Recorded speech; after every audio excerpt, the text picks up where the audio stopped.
हाँ तो बच्चों, आज हम लोग गति के समीकरण को क्लास 9th में साइंस का एक वीडियो, पहला वीडियो है जो मैं बता रहा हूँ, ध्यान से देखिए।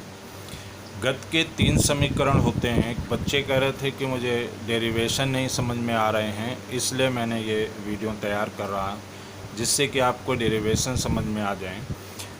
गति का पहला समीकरण होता है v = u + at, s = ut + ½ at², v² = u² + 2as। यहाँ पर u क्या है? प्रारंभिक वेग, जिससे कोई वस्तु जिस वेग से चलना प्रारंभ करती है उसे प्रारंभिक वेग कहते हैं।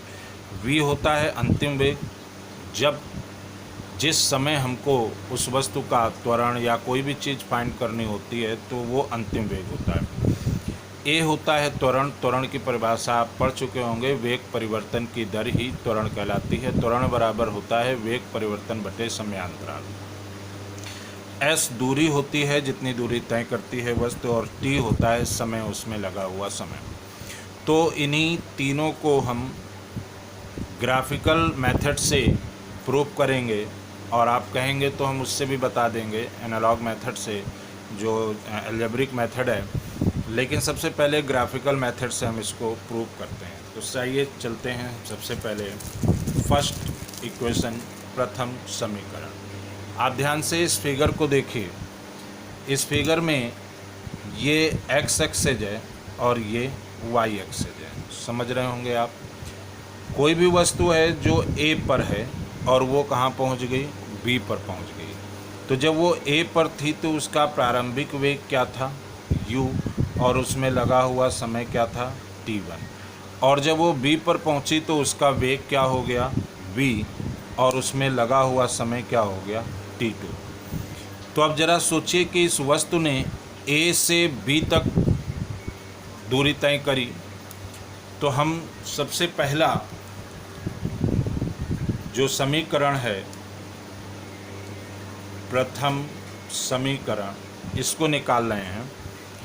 आपको मालूम है कि त्वरण बराबर क्या होता है? वेग परिवर्तन बटे समयांतराल। अब जरा देखिए, त्वरण को हम लोग क्या लिखते हैं? ए से। वेग परिवर्तन, आप देखिए ए पर वेग क्या था? u, और b पर वेग क्या हो गया? v। यानी ये कितना चला? d से b, तो हम इसको लिख सकते हैं bd। समयांतराल देखो, a से कहाँ चला? d, यही तो समय बदला। a से b तक जाने में a से d तक गया, तो ad। अब ज़रा सोचिए कि अगर bd निकालना है तो bc में cd माइनस कर दें, bc माइनस cd। और अगर ad निकालना है तो यहाँ पर कोई पॉइंट डाल दें, EF G।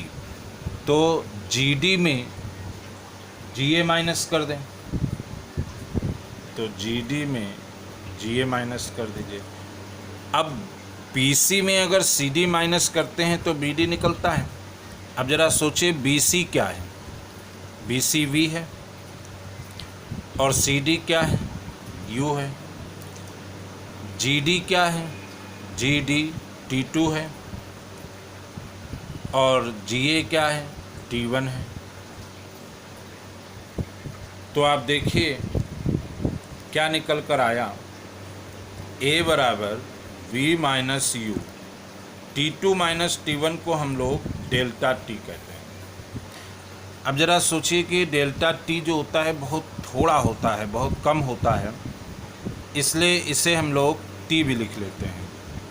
अब क्रॉस मल्टीप्लिकेशन अगर हम करें इस जगह पर, ये ना समझना हमने काट दिया है, तो v माइनस u = at। तो v = माइनस u उधर चला गया तो u प्लस at। देखिए ये फर्स्ट इक्वेशन थी, v बराबर u प्लस at, जिसको मैंने बताया कि किस तरह निकला। तो उम्मीद है कि आप इसको समझ गए होंगे। अब हम नेक्स्ट डे आपको सेकंड इक्वेशन बताएंगे, आप इसको समझना और नोट भी कर सकते हैं। Thank you.